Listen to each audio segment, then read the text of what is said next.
Bom dia a todos. Estão me ouvindo? Eu acho que agora estão me ouvindo. Eu recebo a bola aí, né, quente. Pretendo não segurar muito, minha amiga Maiene, porque a gente tem muito a ouvir, né? A gente tem muito a ouvir. Vamos ouvir aí bastante a Marta, doutor Gabriel, né, a doutora Leila. E nós recebemos também aí um convidado aqui que vai engrandecer bastante o nosso debate aí, que é o Dr. Felipe. Dr. Felipe, acho que teve um probleminha em questão de horário, e aí a gente vai colocá-lo aqui no nosso bate-papo, né? Então, assim, eu quero, desde já, agradecer aos palestrantes, ressaltar a importância que a gente tem de debater, discutir esses assuntos, né? São assuntos afetos a todos. O esporte, eu acho que ele é afeto a todas as pessoas, né? Todo mundo é apaixonado, tem um esporte de preferência, pratica alguma coisa. Então, é um assunto extremamente relevante. Esse debate engrandece assuntos que estão em voga, né? E a gente está aí, vamos manter esse assunto aí de Olimpíadas. Eu quero já iniciar e eu vou passar direto a bola para nossa, nossa, Marta, me permite dizer que é uma apropriação esportiva que todo brasileiro faz com é, um atleta que é referência no esporte, né? Então eu me dou o direito de dizer nossa Marta, porque é uma apropriação que a gente faz, todo brasileiro faz, em razão do destaque, né? Do destaque da excelente profissional que a Marta foi aí, nos trazendo aí enormes alegrias, emoções, vivemos emoções, sofremos e lutamos juntos com você, Marta. Por isso a gente fala o nosso. E eu já vou passar a palavra para você, Marta, para que você possa aí fazer algumas considerações iniciais. Eu vou passar aí em torno de 5 minutos a 7 minutos para cada um, para a gente primeiro iniciar e depois a gente volta em cada um dos palestrantes para a gente poder aprofundar. Tá bom? Tá contigo aí, Marta. Bom dia a todos. Quero agradecer o carinho de vocês, doutor Paulo, doutora Maia, doutora Cris, que me convidou. Gente, estou muito feliz de estar participando com vocês. Estou emocionada, viu? Porque falar de esporte, para mim, vocês sabem, né? Nasci praticamente dentro de uma quadra de basquete e falar de Olimpíada nessa situação que nós estamos vivendo é importantíssimo. Obrigada pelo carinho. Pode colocar assim a foto no Instagram, viu, doutora? Doutora que quis tirar uma foto, mas não sei se eu estou muito bem hoje, né? Porque a gente está aqui em Santander, está um friozinho, estou de blusa de frio, mas para mim é um prazer estar conversando com vocês. Obrigada pelo carinho. O esporte é realmente importante demais na minha família, né? Como todos sabem. Depois vou contar um pouquinho mais da minha história. Mas o esporte é importantíssimo na nossa casa, na nossa família, para o nosso país. Eu acho que a gente tem que pensar bem o que vai acontecer nessa Olimpíada. Estou atenta aqui com os atletas que estão participando de alguns mundiais, de pré-seleção, né, para participar das Olimpíadas. Acompanhei o tombo, 2 tombos do nosso ginasta também, infelizmente, mas isso acontece, faz parte, né? O atleta tem que se superar, que nem a gente fala, levanta, sacode a poeira e dá a volta por cima. Isso não é só para os atletas, para o Brasil inteiro, né? Que o brasileiro é assim, cai, levanta. E fazer parte dessa live é importante porque a gente sabe, a gente não sabe, na verdade, o direito que os atletas têm, né? De poder estar reivindicando suas coisas, de ter o lugar certo para treinar, o lugar certo para você poder praticar suas modalidades esportivas, de poder receber o salário digno. Então, a gente está aqui para falar um pouquinho disso. Eu estou com 57 anos e até hoje escuto o pessoal falar dos direitos do atleta, que a mulher ganha menos, o homem ganha mais, mas a gente vai falar um pouquinho disso. Então, quero agradecer mais uma vez pelo convite. as palavras que todos vocês, doutores, falaram, foi importantíssimo. Eu sei que a gente não tem condições de fazer aquela bolha da NBA, que eu também tive o prazer de assistir a NBA. É outro mundo, né? Outra vida. A gente não tem essas condições aqui, mas eu tenho certeza que os atletas, como o doutor Paulo falou, foram colocados em bolhas, cada um na sua categoria, para poder evitar doenças. É um período difícil para o atleta, porque o atleta não treina só hoje, né? A gente não treina só para participar das Olimpíadas, a gente começa a treinar desde sempre, a partir do momento que você entra para uma seleção brasileira, que você está no clube, defendendo o seu clube, defendendo o seu estado, defendendo o seu país, o sonho do atleta é disputar a Olimpíada, Mundial, então esse momento é importantíssimo. E o apoio não tem que ser só quando o atleta vai para a Olimpíada, né? Acho que o atleta tem que ter o apoio desde quando ele começa uma categoria de base, porque categoria de base é importante para o atleta almejar cada dia um patamar maior. Então, espero estar aí respondendo algumas perguntas, falando um pouquinho mais da minha vida, da minha carreira, de uma Olimpíada, como que é importante para o atleta, e responder as perguntas de vocês. E, mais uma vez, obrigada, doutores, pela palestra, pelas palavras. Esclareceu muitas dúvidas também que eu tinha em relação aos atletas de estarem com Covid, como eles podem se comportar na Vila Olímpica. Infelizmente, o atleta, depois de uma competição, eles querem conhecer a Vila Olímpica, conversar com outros atletas, confraternizar, conhecer o país que você está ali, né, que às vezes não tem oportunidade de estar passeando, de viajar para um país diferente, e não vai ter esse passeio, né, turístico. Mas só de estar lá numa Olimpíada, de disputar e conquistar ou não uma medalha, mas de estar representando o seu país já é importante. Depois a gente conversa sobre mais coisas das Olimpíadas, se vocês quiserem, tá bom? Muito obrigada pelo convite e estou aqui para o que vocês precisarem. Muito obrigado, Marta. Excelente. Nós temos aí muita coisa a conversar ainda, né? Daqui a pouquinho eu volto a bola para ti aí. Eu vou passar a palavra agora para a doutora Leila Barreto, que é advogada, especialista no direito do trabalho, direito esportivo, né? Advogada do Comitê Olímpico Brasileiro, vice-presidente da Sociedade Brasileira de Direito Esportivo, né? E que tem muito também, eu tenho certeza, a enriquecer aqui no nosso debate, né? Então, vou já de imediato passar a palavra para a doutora. Está contigo. Olá, bom dia a todos, bom dia, doutor Herbert, obrigada. Que missão difícil falar depois da Marta, tá? Porque é uma honra, né? Como todos, vou reforçar aqui as palavras de todos, no sentido de que é uma honra dividir esse painel com você, nossa atleta olímpica, né? Então, medalhista, né? Não podemos negar, e uma mulher, porque eu fico muito feliz em ver mais uma mulher conquistando, né? Os objetivos, fazendo parte da nossa história nos Jogos Olímpicos. Quero também cumprimentar e agradecer a todos da OAB Goiás, da Comissão de Direito Desportivo, o Dr. Vitor Amado, o Dr. Herbert, que me fizeram o convite, e também a todos da Escola Superior da Advocacia. Eu sou egressa da advocacia da OAB Sergipe, inicialmente comecei a minha carreira por lá, e lá na ESA a gente conseguiu desenvolver a coordenação de direito esportivo, que foi um marco na história da OAB Sergipe, já que nós não tínhamos nenhum desenvolvimento científico ainda naquela área, naquela época. Também aproveito para parabenizar pelo evento, né? Eu consegui acompanhar o primeiro painel desde o início, muito importante todos os esclarecimentos que foram feitos, todas as informações e todas as orientações que se trouxeram. Agradeço também a todos os colegas daqui do Comitê Olímpico do Brasil e em nome do diretor jurídico do COB, Luciano Luchins, agradeço também a indicação e a participação nesse evento. Espero contribuir para podermos debater ainda mais sobre a remuneração, sobre os atletas no Sistema Olímpico Brasileiro. Estou aqui para dividir e debater as colocações e considerações de todos vocês. Vamos trocar muitas ideias. Obrigada. Excelente, doutora Leila. A gente que agradece, né?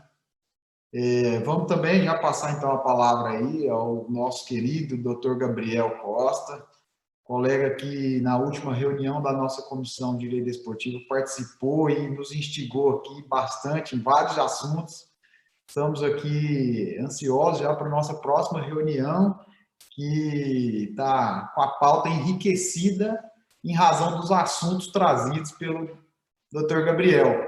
Dr. Gabriel, que é especialista em Direito Processual do Trabalho, mestre em Direito Desportivo, né? Presidente também da Comissão de Direito Desportivo do Espírito Santo, e auditor do Tribunal Pleno da Justiça Desportiva Unificada do Espírito Santo. Nosso colega aí, capixaba, que está com a missão aí de se apresentar melhor e iniciar aí o seu assunto, doutor Gabriel. Bom dia a todos. Herbert, você foi bondoso comigo 2 vezes. A primeira agora em falar que eu contribuí bastante. Na verdade, eu que adorei participar da reunião de vocês. E a segunda que eu não fui o segundo a falar depois da Marta. Estava aqui pensando, igual a Leila disse, quem será o segundo para poder falar, ter essa responsabilidade, né, Leila? Então, é um grande prazer estar aqui. Eu tenho acompanhado esse webinar desde ontem, tem sido um sucesso grandioso. Hoje, pela manhã, o painel foi espetacular e eu espero poder contribuir um pouquinho aqui para a gente poder falar dessa remuneração, né, num contexto muito macro e focado na realidade brasileira, como é que na verdade.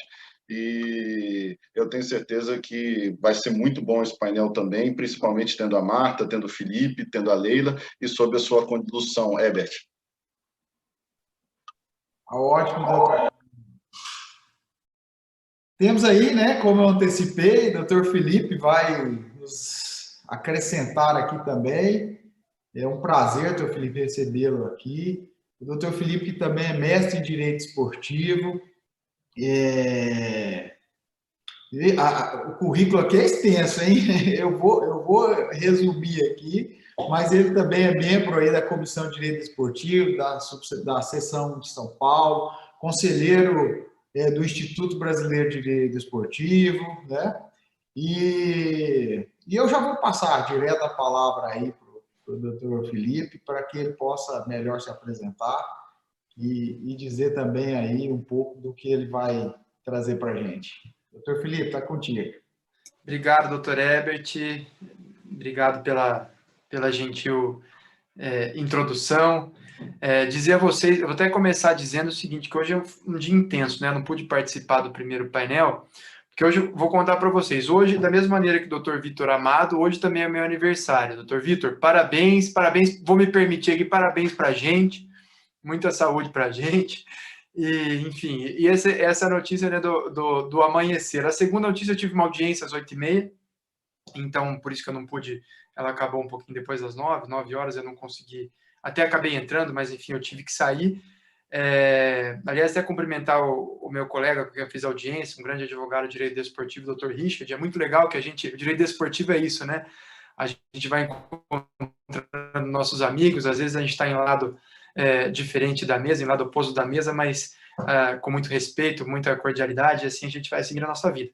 E a terceira notícia do meu dia intenso que eu quero compartilhar com vocês é que eu acabei de saber que eu testei positivo para o Covid. Estou assintomático, não tenho nada, né? E como eu tive contato, na verdade, com uma pessoa que testou positivo, eu fiz o teste por desencargo de consciência e acabei de saber aí há uma hora que eu também estou. E daí tem que arrumar a logística da vida, das crianças, da casa. Então, como eu disse, o dia começa muito intenso. Mas, ao mesmo tempo, tenho a alegria também de estar aqui. Eu adoro participar desses momentos, desses painéis. Cumprimento, como já cumprimentei, o Dr. Herbert, doutora Leila, Dr. Gabriel, Marta. Sou fã da Marta. Um pouco ressentido lá com os tempos do Leite Moça, né? Porque eu torcia para... Eu sou de Campinas, eu não sou ponte pretano, mas eu estava do lado de cá da nossa caixa Ponte Preta. E, enfim, acompanhei toda a carreira da Marta. Eu sempre digo, né? E eu vou me pedir licença para dizer isso, eu joguei basquete, comecei nas escolinhas com 7 anos, joguei até os 22 anos. Quando eu estou perto de alguém como a Marta, eu não conto isso. Eu estou contando aqui para dar uma contextualizada, porque não dá nem para falar que eu joguei basquete perto da Marta. Quando eu estou com quem não jogou, daí eu conto, viu, Marta? Daí eu conto um monte de história, um monte de coisa que não aconteceu, só para ficar por cima. Mas com você aqui, eu não posso jamais fazer isso, diante da sua grandiosidade, do seu tamanho, de quem você é, de quem você representa. Como você disse, da sua família, da Leila, do Jefferson, enfim, uma família completamente ligada ao basquete. E eu tive o prazer também, Marta e demais, de seguir ou de iniciar minha carreira no direito desportivo com o basquete, porque eu tenho amigos, né, que deram certo, né, que eu brinco. Eu estou fazendo hoje 37 anos, né, eu sou de 84, e eu tenho amigos que ainda jogam. E então foi com esses amigos que eu iniciei minha carreira lá em 2006, 2007. Então eu tenho uma ligação, né, muito próxima com o basquete. Isso faz parte também da minha vida. Eu fico muito feliz de ter um ícone. Você, Marta, supera a modalidade pelo seu tamanho, mas ainda mais sendo do basquete, eu fico muito feliz.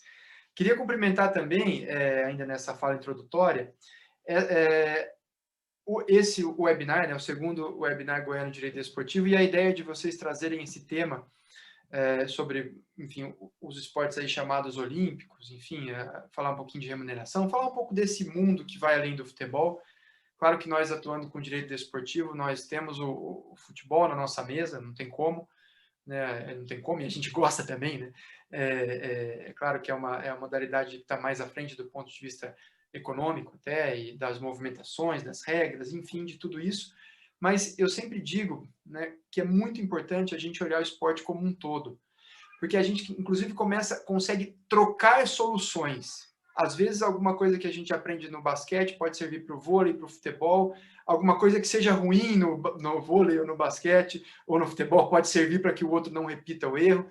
Então, eu acho muito importante que nós, advogados, não só nós, advogados, mas que todo mundo que trabalhe com esporte, né, ainda que tenha uma atuação mais próxima em uma determinada modalidade, mas consiga ter essa visão abrangente, ao menos do ponto de vista teórico, né, ou no nível de discussão acadêmica, de debate, mas é interessante alargar essa visão, porque a gente consegue trocar a solução. Eu acho isso muito legal.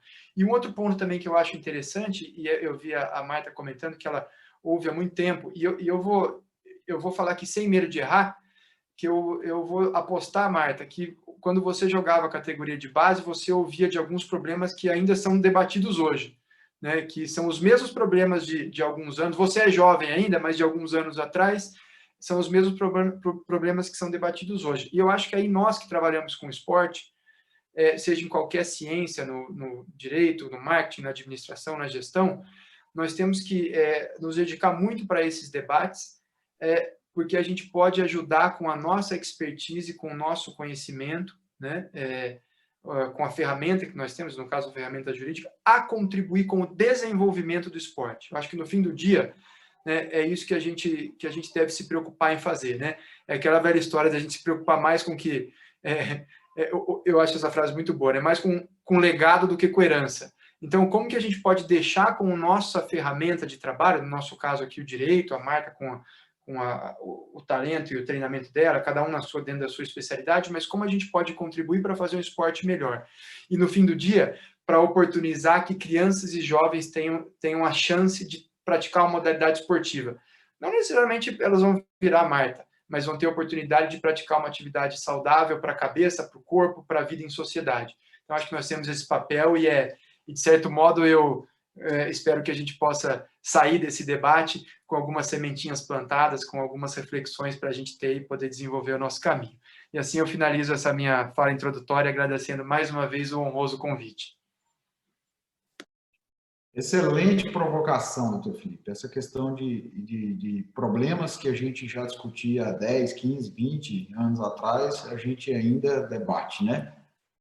Mas a gente realmente tem que se aperfeiçoar nesses debates e tentando levar isso para a prática, né? Sair do campo da teoria e levar para a prática. Mas vamos aí, vamos seguir, vou passar então a palavra aí para a Marta, para que ela possa desenvolver aí o assunto, nos falar aí um pouco da experiência, da carreira, de como foi, de como as dificuldades enfrentadas, e fique à vontade para falar também das experiências em relação à remuneração, né, que é o assunto nosso principal aqui.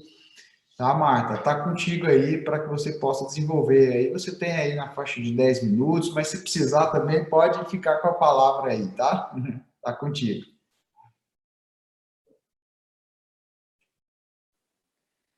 Bem, primeiro eu quero dar os parabéns aos aniversariantes do dia. Se cuidem, tá? O doutor Felipe está com Covid, ainda bem que é assintomático, então é menos preocupante, né? Mas tem que ter esses cuidados que a gente sabe. Mas parabéns, juízo, viu, doutores? É novinho, né? O doutor Felipe, nossa senhora. Quando eu comecei a jogar basquete, tinha 14 anos. Eu sou de São Paulo, capital, se vocês não sabem. Eu sou de uma família humilde, de São Paulo, capital. A gente que sou da freguesia do Ó, punk da periferia, freguesia do Ó, a gente sempre acha que os talentos começam na periferia porque não tem outras oportunidades, né? Eu sou uma família de esportista, meu pai jogou futebol, meu irmão mais velho jogou futebol, jogou boxe, então nós somos de famílias que sempre participaram de modalidade esportiva, né? Na verdade, eu sempre gostei de futebol, mas eu era muito ruim. Meu Deus do céu, eu jogava bola num lado e ia para o outro lado, porque eu era muito ruim. Então, acho que pela minha altura, o basquetebol foi que realmente mais me cativou, que entrou mais na minha categoria. Eu comecei a jogar no basquetebol em clube, né? A gente sabe que clubes são para quem tem convênio, para quem gosta de tomar piscina e tal. Eu que ia lá no clube só para jogar basquete, que foi no Hebraica a primeira oportunidade que eu tive. Depois vim para Santo André, estou em Santo André, me considero uma andreense, que eu vim para cá com 14 anos, a minha família toda veio para cá. Como o doutor Felipe falou, o pessoal da minha família todos foram atletas de seleção brasileira, o Jefferson, a Leila, a Márcia. O esporte realmente mudou nossa vida.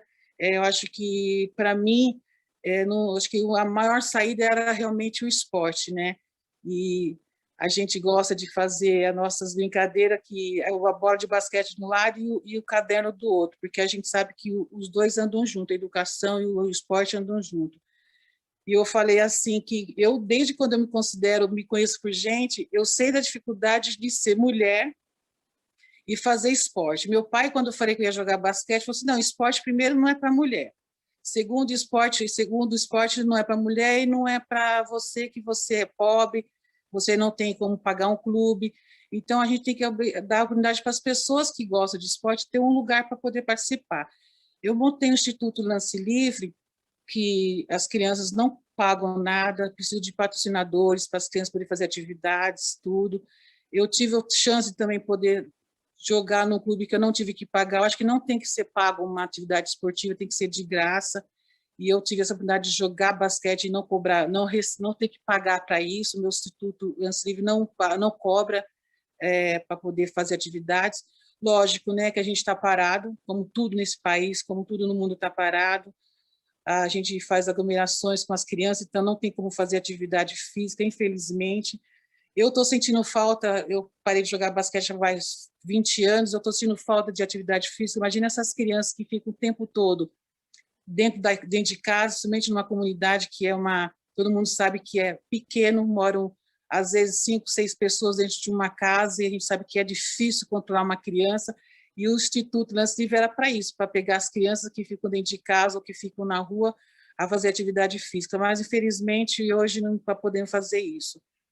Eu falo assim, quando a primeira vez que eu recebi meu salário, que eu vim para Santo André, fui convidada a ver minha família toda para Santo André, já sabia que eu podia mudar a vida da minha família através do esporte.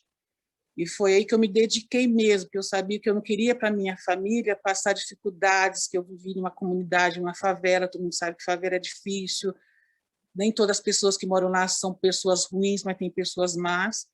E eu falei, o esporte vai mudar a minha vida, e realmente mudou. Quis ser jogador de seleção brasileira, treinei muito para isso, fui exemplo para minha família, porque eu tinha que dar exemplo para minhas irmãs, meus irmãos de família de 7 irmãos, tinha que dar exemplo, uma das mais velhas. Então, eu me dedicava muito para poder treinar, estudar e poder chegar onde eu queria que eu cheguei, que era a seleção brasileira, que era o sonho meu, era ser jogador de seleção brasileira, porque eu via, até hoje, quando eu ouço o hino nacional, eu me emociono muito, porque não é fácil. Para eu chegar a ter a seleção brasileira, eu tive que passar por muitas dificuldades. Eu levantava cedo porque eu gostava de levantar cedo, porque eu tinha que treinar. Se eu não levasse cedo para treinar, como que ia poder ser uma jogadora de destaque, como eu ia poder ajudar a minha equipe, como que eu ia poder ajudar a minha cidade, ajudar meu país se eu não levantasse cedo e não fosse lá bater minha bolinha, fazer meus arremessos, fazer meus treinos. E todo o meu pagamento que eu recebia aqui no clube, eu dava para minha mãe para poder fazer o que tinha que ser feito, cuidar da casa, me dava o suficiente para poder ter as minhas coisinhas, mas eu sabia que o meu salário não era igual aos outros. Eu sabia que a gente já sabia que o masculino sempre ganhava mais. E a gente fazia as mesmas coisas. E até então, o basquetebol feminino aqui de Santo André, na minha época, sempre foi um dos mais fortes. Sempre teve resultados positivos, a gente sempre estava nas finais, campeãs, e sempre soube, né, que aqui teve um voleibol maravilhoso. Não sei se vocês lembram da época da Pirelli, tinha Montanari, o Renan, o William, são atletas de ponta que vocês sabem foram campeões olímpicos. A gente batia bola junto, né, usava a mesma quadra, e eu já sabia que o voleibol masculino já ganhava mais que o voleibol feminino e muito mais do que o basquetebol feminino. Então, a nossa briga sempre foi essa, mas a gente falava assim, não, por que eu vou me dispor? Porque a gente acha que é tudo político, né? Porque a gente não... Hoje eu me envolvo com política, eu sei a diferença, que a atleta tem que se envolver, sim, porque eles têm o direito de falar. Eles não podem ficar usando qualquer marca, não pode ser obrigado a usar certas marcas porque o patrocinador quer que você use. O pé é do atleta, a camiseta é nossa do coração, porque você tem que usar a camiseta do seu time, do seu clube, do seu país. Agora, o seu pé é o direito seu de você ter uma coisa confortável nos pés. Então, o atleta não tem esse direito. Eu soube nessa semana, pelo voleibol feminino que está disputando agora, né? Estou até acompanhando as meninas, adoro, que a atleta teve que colocar uma taja no seu tênis, porque ela não podia usar o tênis que ela tem o patrocínio, que ela foi contratada para isso. Já não ganha igual os meninos, né? Já tem um salário menor que os meninos, e o patrocinador que paga a menina para poder usar o tênis numa competição não pode. Então, a gente sempre soube dessa dificuldade, a gente tem que mudar a cabeça que atleta masculino e feminino são diferentes, não são, os esforços são iguais, a dedicação são iguais, e tem mais, né, gente? A mulher tem seus dias de DPM, né, que a gente tem que estar mais concentrada, a gente tem que lidar com isso, e a gente tem que ter o direito de ter o salário igual dos homens. Não falo só no esporte, né? A gente fala de maneira geral, mas as mulheradas do esporte, eu estava lendo uma matéria que na Austrália, hoje as jogadoras de futebol, que geralmente o pessoal fala mais de futebol, né? Quando a gente fala de salário, de disparate entre masculino e feminino, eles falam muito mais de futebol. Eu acho que isso engloba toda a modalidade esportiva. Na Austrália, por exemplo, estou falando do futebol feminino com masculino. Elas, hoje, podem receber os mesmos salários que o masculino, porque eles aceitaram essa proposta. Tipo, as meninas vão ganhar igual a vocês, tudo bem? Eles aceitaram. Mas acho que não tem que chegar e perguntar, eu acho que tem que chegar e falar. É o direito que elas têm, é o direito que todas as mulheres têm de ter um salário igual, porque a dedicação delas é tão quanto o dos meninos. E, resumindo a minha história, hoje eu estou aqui em Santo André, a gente sabe que a política, o atleta não gosta de se envolver, mas tem que se envolver sim, tem que defender os seus direitos. Estou agradecendo demais pela oportunidade de estar aqui, de estar entendendo um pouco mais da situação de atletas, comitê, Jogos Olímpicos, a dificuldade que o atleta tem depois de qualquer competição é demais, porque a gente sabe que não tem o salário suficiente para poder se manter. A gente fala dos atletas hoje que estão disputando as Olimpíadas, mas tem atletas que estão nas Olimpíadas que não tem contrato. Está ali por força de Deus e pela força de cada um, de amigos, de técnico, de patrocinador, de vizinhos, porque eles vão para disputar a seleção brasileira e eles não têm patrocínio para poder se manter até chegar a uma competição como essa que nós vamos ter agora. Tem atletas que não tiveram os seus treinamentos certos, não tiveram o apoio certo, então a gente não pode cobrar desse atleta resultados, mas eu tenho certeza que só de estar numa competição olímpica, eu que já participei de 3, tenho 2 medalhas, graças a Deus, eu sei o quanto é importante você pisar numa Vila Olímpica e ver que você está ali fazendo parte daquele mundo, daquele sonho, né, que a gente vem galgando a a cada passos, né, de nossa vida, a cada batida de bola, que é no meu caso de basquetebol. Agora eu passo a bola para você. Excelente, obrigado, Marco. Foi muito bom ouvi-la. E aí vamos continuar ainda te ouvindo aí daqui a pouquinho, tá? Eu vou passar então a bola aí para a doutora Leila. Doutora Leila, pode desenvolver aí um pouco do que você tem a nos apresentar, a nos provocar. Obrigada, doutor Everett. Eu peço licença só para dizer que emocionante e que inspirador ouvir o seu depoimento, Marta, porque a luta pela igualdade é a luta que tem que começar desde sempre, desde o início, né? Os valores que cada um carrega dentro de si devem ser respeitados e devem ser tratados como iguais, né? É uma luta constante, é uma luta diária, é uma luta que ainda vai existir por muito tempo, mas que um dia, quiçá, nós teremos um mundo muito mais igual e um mundo muito mais justo com todos, né? Só para contextualizar, a minha ideia aqui seria propor também apresentar um pouco de como é o nosso sistema olímpico do ponto de vista do comitê, né? Aqui no comitê nós somos uma entidade de administração do desporto, né? Diferentemente da experiência que a Marta apresentou, nós não somos entidade de prática, então nós não temos contrato de atleta profissional, nós não fazemos esse vínculo, né, trabalhista com os atletas, porque nós estamos aqui para representar o esporte e as modalidades olímpicas no âmbito do Brasil e perante o Comitê Olímpico Internacional e representando também as confederações a quais são filiadas a nós. Hoje, no sistema olímpico, né, o comitê está no topo. Da parte da gente vem as confederações, a qual nós representamos, e também as federações e os clubes e entidades de prática. Feito essa apresentação, é interessante destacar como nós vivemos, né?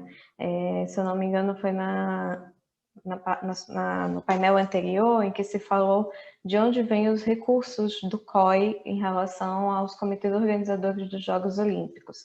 E aí, como é o sistema olímpico do Brasil, né? Hoje nós, do COB, nós vivemos com os repasses das loterias, né, advindos da Lei Pelé. A gente tem a Lei Pelé que rege o nosso sistema olímpico e que traz dentro dela a Lei 13.756, que traz o repasse das loterias como fonte de renda, além dos patrocínios, além dos repasses do COI, mas hoje o nosso forte é o repasse da loteria.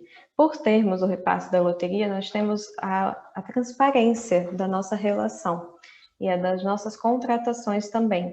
Então, com isso, nós editamos a cada ciclo olímpico, desde o último de 2016, praticamente, nós temos uma portaria em que rege a remuneração dos profissionais do esporte e também o valor de pagamento da Bolsa Auxílio por conta do COB, né, a Bolsa Manutenção.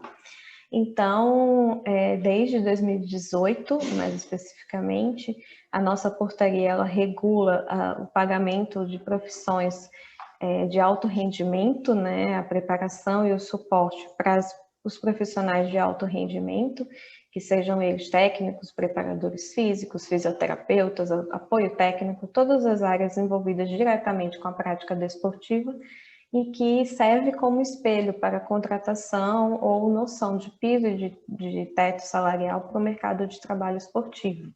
Essa transparência ela vem em decorrência das medidas de governança, né, que nós nos submetemos e também com relação aos membros de fiscalização, aos órgãos de fiscalização. Então, tudo isso é para trazer também, pegando esse gancho, a igualdade, né, não tratar diferente, com valores diferentes, homens ou mulheres. É um valor fixo, é um valor que tem teto, que tem piso e que tem que ser respeitado para podermos atender às demandas do dia a dia do esporte, né? O esporte, ele movimenta muito o mercado e, com isso, nós tentamos uniformizar e trazer alguma igualdade para todos os profissionais envolvidos. Feita essa explicação, eu gostaria de passar para a parte dos atletas. Hoje nós temos alguns atletas que, contemplados pela portaria, eles atendem e recebem o auxílio manutenção. O nosso auxílio manutenção, ele também é medido e vinculado às conquistas, né? E também não existe diferenciação. A busca pela igualdade, ela também existe para podermos manter um padrão em que o atleta que precisa da manutenção, que precisa daquele auxílio, muitas vezes para compra de equipamentos técnicos esportivos, para tratamentos específicos, nós auxiliamos junto com as confederações e buscamos de todas as formas apoiar durante o ciclo olímpico inteiro, não só no ano olímpico, né? A ideia é o apoio que ele exista continuamente, que ele exista de forma igual e de forma equilibrada durante todo o ciclo olímpico, porque a gente sabe que a dificuldade é diária, a gente sabe que são poucos os atletas que, como a Marta falou, têm um contrato de trabalho esportivo, né? Então, a gente busca de toda forma dar condições iguais para que eles possam competir e chegar até os Jogos Olímpicos. Além disso, nós auxiliamos diretamente as confederações, né? Nós fazemos o repasse do que nós recebemos, nós descentralizamos para as confederações e elas executam e organizam as competições esportivas para, no dia a dia, almejarmos as vagas olímpicas. Dito isso, eu queria só apenas destacar que existe uma certa confusão, digamos assim, quando se fala em bolsa auxílio, manutenção, em relação à remuneração. Quando a gente fala de bolsa, a gente está falando de bolsa que não é vinculada à profissionalização do esporte. É uma bolsa para preparação técnica e para o suporte durante o período olímpico. Então, é só para destacar que existe essa diferenciação e que a remuneração ela só decorre do atleta profissional, mas como nós não somos entidade de prática desportiva, nós não fazemos essa contratação direta.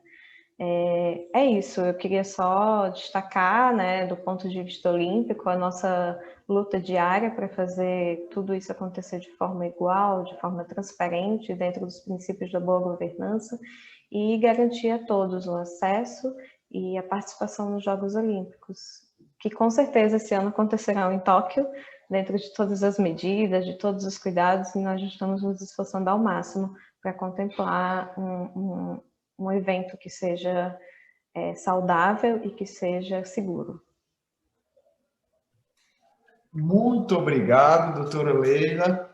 Enriquecedor aí. Eu acho que são informações que pelo menos eu não tinha, né? Não detinha. Pena que o tempo é pouco, né? Que a gente poderia aqui gastar horas e horas aprofundando em cada um desses assuntos aí que você pincelou, questão de remuneração, de bolsa, né? Mas a gente torce para que a gente tenha outros eventos aí, a gente possa aprofundar. E aí a gente sempre vai lembrar de ti aí, doutora Leila, e te fazer o convite, né? Vou passar a palavra para o doutor Gabriel, para que ele possa desenvolver aí também o assunto. Gabriel, contigo, meu amigo. Obrigado, Herbert. Que grande prazer poder ter escutado agora o relato da história de vida da Marta, né? Ela me disse algo agora, que o esporte mudou a nossa vida em relação não só a ela, mas à família dela, né? Eu entendo que o esporte é uma extensão da vida. Eu aprendi muita coisa que eu aplico nas minhas relações de trabalho, na minha relação com meus amigos, familiar, que veio do esporte. Eu nunca fui um atleta, mas os princípios do esporte, os princípios mais éticos, mais puros, eu sempre tento carregar. Eu acho que isso é uma das grandes paixões, uma das coisas que mais me motivam a seguir, né? E eu queria tentar aqui trabalhar um pouquinho nas falas, tanto da Marta quanto da Leila, mas vou tentar não ser redundante aqui, nem repetitivo. A Leila muito bem disse que o COB não é uma entidade de prática desportiva, de fato. E a Lei Pelé, ela estipula que você só pode ter um contrato, né, com uma entidade de prática desportiva. Se você não tiver um contrato, você não é um atleta de alto rendimento. Então, veja, é tão esdrúxulo isso que eu estou falando agora, porque se eu utilizar como exemplo o Gustavo Kirten, a qual vou só citar aqui os 3 títulos de Roland Garros, ele não é considerado um atleta de alto rendimento, segundo a Lei Pelé. Então, é por isso que nós precisamos, inclusive, alterar a lei, e é por este motivo que nós discutimos coisas desde lá atrás, que o Felipe falou e perguntou a Marta, por que a gente continua discutindo até hoje? Porque a nossa legislação também é atrasada. A nossa legislação, ela não foca exatamente em todos os atletas de todas as modalidades. Ela, sem dúvida alguma, foi focada para o futebol. Mas há algumas exceções, inclusive com atletas do voleibol, né, atletas do basquete, que podem se filiar a um clube. E quem não pode se filiar a um clube? Deixa de ser atleta profissional de alto rendimento? Então, esse é um questionamento que nós precisamos fazer. A nossa legislação atende a todas as modalidades? E aí eu foco num pilar da nossa legislação, que é o artigo 217 da Constituição, que fala que é dever do Estado promover o desporto, independente se ele é de alto rendimento ou se ele é amador. Então, esse é um detalhe que a gente precisa já levantar aqui e focar. A nossa legislação, ela atende a todos? Ela atende a todos amplamente para todas as modalidades? Pelo visto, não. E aí eu queria trabalhar aqui e elogiar muito bem a escolha do nome do painel para utilizar remuneração. E aí eu queria desconstituir um pouquinho essa palavra sobre a ótica trabalhista, né? Porque remuneração, na verdade, é uma totalidade de ganhos que um empregado ele acaba recebendo somado, né? Seu salário mais outros ganhos relacionados a um vínculo de emprego. Mas não é a realidade do Brasil com relação a isso aos nossos atletas. A maioria dos nossos atletas não recebem salários, eles recebem bolsa auxílio, do COB, do Estado, do Brasil em si, e eles precisam disso. E as pessoas acabam esquecendo ou não se atentam a isso, só veem os jogos em si, só veem a realização da competição e esquecem aquela preparação. Os custos de uma preparação. Quanto custa para um atleta chegar em alto nível, em alto rendimento, nas Olimpíadas para disputar uma modalidade? Quanto custa isso? O último medalhista nosso, até olímpico, de tiro, diz que uma arma, por exemplo, pode custar até R$10.000, e cada tiro custa 450 cada bala. Quem paga isso?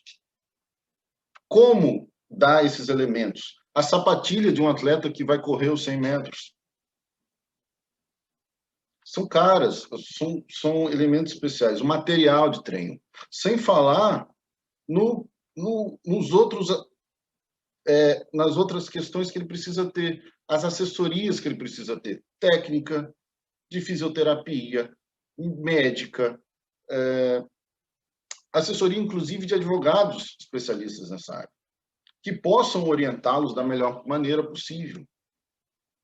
E aí nós temos aqui várias situações específicas, por exemplo, com patrocínios. Vários atletas assinam contratos de patrocínio, ou isso já aconteceu muito, sem entender exatamente o que era aquele patrocínio. O direito de imagem não é diferente. Nós tivemos casos agora, inclusive no vôlei, que existe uma fraude do direito de imagem, que se tenta pagar mais no direito de imagem do que no próprio salário dos atletas. Então, essas questões precisam serem pontuadas. E uma das grandes coisas que eu queria tentar trazer uma reflexão para nós aqui nesse painel é que existe a pré-vida desse atleta, durante a prática desse atleta e após vida profissional desse atleta. São 3 momentos especiais que nós precisamos ter. Em todos esses momentos, nós precisamos garantir o melhor para a vida desse atleta. No início, quem patrocina? A própria Marta nos disse agora que ela tem um instituto que auxilia isso.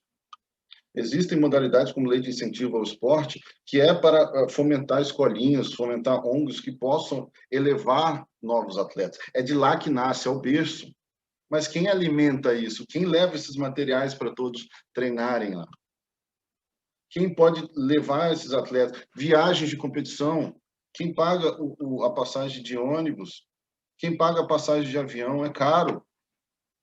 Nós vivemos num momento, num país, que existe uma alta margem de pobreza. E o esporte é a única saída para essas pessoas.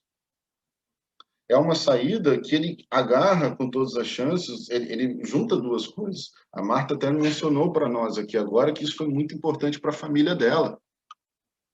Um esforço dela, algo maior. O esporte é uma vida.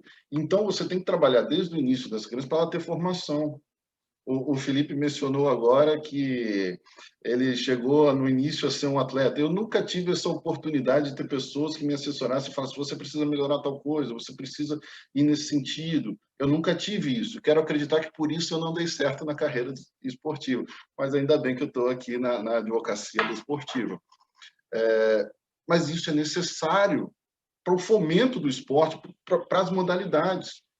E aí nós vamos passar para um segundo estágio, sem querer pular etapas, com relações aqui à vida desse atleta.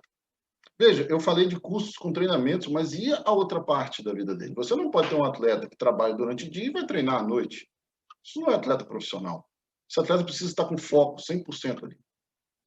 E nada melhor do que ter um foco 100% é você saber que você vai chegar na sua casa, você vai ter alimentação, vai ter suas contas pagas. Então, esse atleta precisa ter a cabeça dele focada só para aquela modalidade, só para a disputa que ele vai fazer. E não com essas outras preocupações, porque isso só atrapalha. Então, é preciso dar condições mínimas de vida para esse atleta. Boa moradia, transporte para facilitar a ida para os treinos, o material. Então, esse atleta precisa, nesse período todo, ter esse auxílio, ter essas oportunidades, ter essa garantia de vida, né?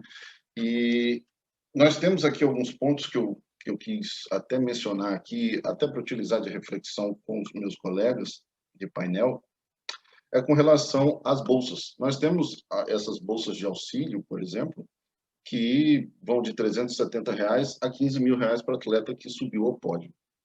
Né? E todo ano ele tem que se mostrar que ele está fazendo aquele treinamento, tem todo aquele trabalho que ele está se planejando para a próxima Olimpíada. Por quê? Porque isso é incentivo. E quem tem que incentivar? É o Estado. O Estado tem que incentivar. É nossa Constituição. O esporte é saúde, inclusive. Apesar de que a gente sabe, né, Marta, que talvez o esporte de alto rendimento tenha algumas questões relacionadas à saúde que a gente gasta, um joelho, que acaba machucando e tudo mais, né? Mas a saúde é vida, o Estado tem que promover, o Estado tem que dar esta oportunidade. E esta oportunidade não nasce do nada. Eu queria até fazer aqui uma reflexão a um vídeo muito interessante do Porta dos Fundos, se chama Hipismo. Foi publicado na época das Olimpíadas do Brasil de 2016. Esse vídeo, ele obviamente é em tom jocoso, claro, é um órgão, um instituto de piadas, mas ele traz um vídeo onde tem três atletas. O primeiro atleta é um rapaz muito humilde, que narra que se tornou corredor, mas passou por muita dificuldade, ajudava a família, então era uma dificuldade tremenda. O segundo diz que saiu da periferia, era um lançador de martelo e contava uma história muito triste. O terceiro era um cavaleiro de hipismo, que teve uma vida muito mais fácil, porque teve uma família que o auxiliou, tinha condições financeiras para isso. Mas e esses dois?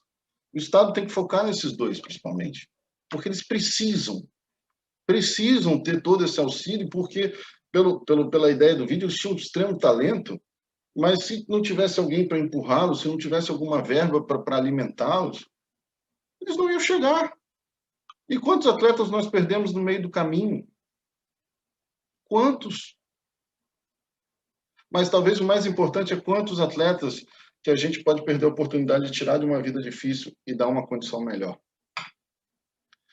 E além dessa bolsa, existe também um programa de atletas de alto rendimento, que é do Ministério da Defesa, né? Eu acho que todos já viram que em algumas competições, esses atletas, ao vencer, ao subir o pódio, eles fazem uma continência.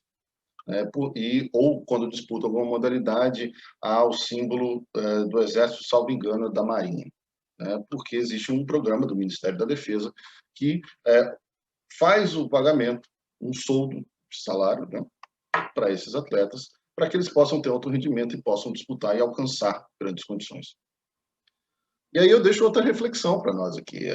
Até que ponto a interferência política ou forças armadas no esporte é importante? Será que o governo não poderia incentivar isso de outra forma? Nós tivemos agora recentemente o Ministério do Esporte, foi transformado em secretaria, e eu vejo pouca gente falando sobre isso. Pouca gente se manifestando sobre a importância do Ministério do Esporte para todos. E voltando a essa questão dos atletas, tivemos agora uma atleta de vôlei que foi punida, pelo menos em primeira instância, depois, salvo engano, a pena dela foi convertida em advertência, por ter se manifestado politicamente.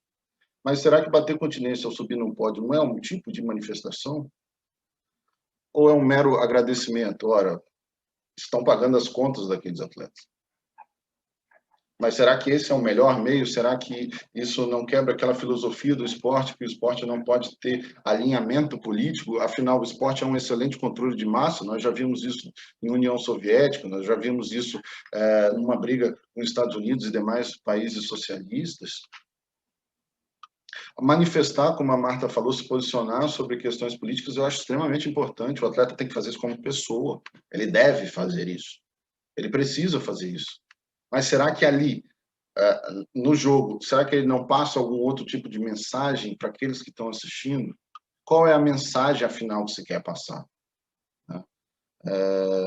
Então, essa é uma questão que precisa ser pensada. E como resolver isso? Será que talvez não deveria ser um outro ministério que pudesse dar essa ajuda para evitar qualquer ligação? E não adianta. É necessário vir dinheiro do governo. Patrocínios, infelizmente, é pouco. Eu falei agora no início de lei de incentivo ao esporte, mas são poucas essas leis, são poucos os estados que prevêem também esse tipo de lei e que facilitam esse pagamento. E empresas que querem fazer esse pagamento. Patrocínios também. Da mesma forma que a gente pode falar aqui que não há uma igualdade de salários de atletas do masculino e do feminino, que é um absurdo, ao meu ver, se no próprio jogo a gente defende um fair play, de uma igualdade, por que não existe um fair play de igualdade no pagamento de salários? Agora, recentemente, a Confederação Brasileira de Futebol igualou o salário da seleção feminina. Quantos anos para isso acontecer? Então, a gente precisa mudar isso. Não há diferença entre o desporto praticado por mulheres e por homens, não há diferença. É o mesmo desporto. E nós temos que ir nessa linha para entender também o que podemos fazer. Queria citar também que existe aqueles clubes que são ligados ao Sistema S, que ajudam muito e facilitam também o ingresso de atletas e levam eles para ligas principais, onde eles possam ter mais visibilidade. Isso também é muito interessante, porque nem sempre todo mundo tem as mesmas oportunidades nas famosas peneiras. Isso não é fácil. Pagar para jogar, Marta, eu acho uma coisa absurda. Você escuta isso na Fórmula 1, que um piloto pagou para estar numa equipe. Isso eu acho que é algo de outro mundo. Isso foge, inclusive, da regra do próprio esporte. Você precisa ser convocado para estar ali, e não pagar para estar ali. Pode ser um atleta brilhante, inclusive, que só conseguiu chegar ali pagando, mas não é do início do esporte, é o princípio do esporte, o que o esporte prevê, né? E aí eu passo agora aqui, para não prolongar muito também, com relação ao pós-carreira do atleta. Nós sabemos que a carreira do atleta profissional é curta. Ela não é longa, não. Ela termina muito cedo. Talvez a Marta possa até dizer para nós quando que foi que ela se aposentou de fato. Mas poucos pensam no que vão fazer depois. Quando isso acontece, o auxílio da Bolsa se encerra. Já se pensou se há pagamento da Previdência Social para fins de uma aposentadoria? Não. Que eu saiba, a maioria dos atletas com quem eu converso, com quem eu vejo, não tem isso. Vários atletas, principalmente do passado, sofreram no sentido, e a Marta falou, poxa, a educação é muito importante, mas muitos não tiveram uma orientação para que se pudesse fazer uma faculdade, para pudesse concluir os estudos, para poder ter uma profissão no pós-atleta, porque a vida continua.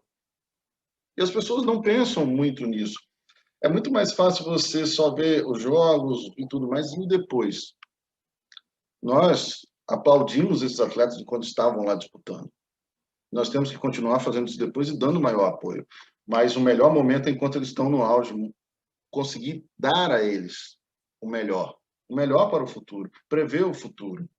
Isso não só acontece com as modalidades olímpicas, não. Isso acontece com todas as modalidades. Às vezes não teve uma orientação importante para fins de investimentos, guardou um valor. Outros se deram muito bem, principalmente aqueles que tiveram maior destaque, acabam recebendo patrocínios até hoje e tudo mais. Mas outros não, e isso é o maior, não. Então, eu quis trazer um pouquinho aqui para vocês como é a realidade do país. No pré, durante e no pós-carreira de um atleta profissional. E como é a remuneração baseada em custos também, que a gente precisa entender. Não basta só dar o dinheiro para o atleta, tem que saber o quanto ele gasta, quanto que realmente fica para ele no final. E ele precisa disso. Ele precisa disso para ter a cabeça dele focada. Senão, não adianta. Você não tem atletas profissionais de alto rendimento se eles não estiverem focados. Isso é princípio básico. Então, eu queria concluir aqui essa minha fala, Herbert, mas nesse sentido, de que o Estado precisa auxiliar. Os atletas precisam ter um corpo de trabalho importante com eles. Técnico, assessor de imprensa, fisioterapeuta, advogado, todo esse corpo para que possam auxiliá-los para que, durante esta vida dele de atleta profissional, que é curta, ele possa conseguir garantir o seu futuro e, durante essa vida dele, ele possa garantir, nos dando alegrias a todos, como a Marta disse, ao subir e ouvir o hino nacional. Eu confesso para vocês que não há nenhuma vez que eu escute o hino nacional quando um atleta sobe ao pódio e eu não me emociono. Então, Herbert, essa aqui é a minha fala nesse momento. Doutor Gabriel, extremamente pertinente as provocações, né? Sem querer comentar sobre os outros painéis, mas o nosso está extremamente elevado o nível, provocações aí que têm realmente mexido com a gente, né? Eu acredito com todos que estão nos ouvindo. Nós temos aí a Marta, que é uma experiência, a prática, né? A doutora Leila citou um pouco de legislação, e o doutor Gabriel agora nos provocando, né? Eu tenho certeza que o doutor Felipe também vai nos provocar aí com indagações e questionamentos, então eu já passo a palavra para ti aí, doutor Felipe.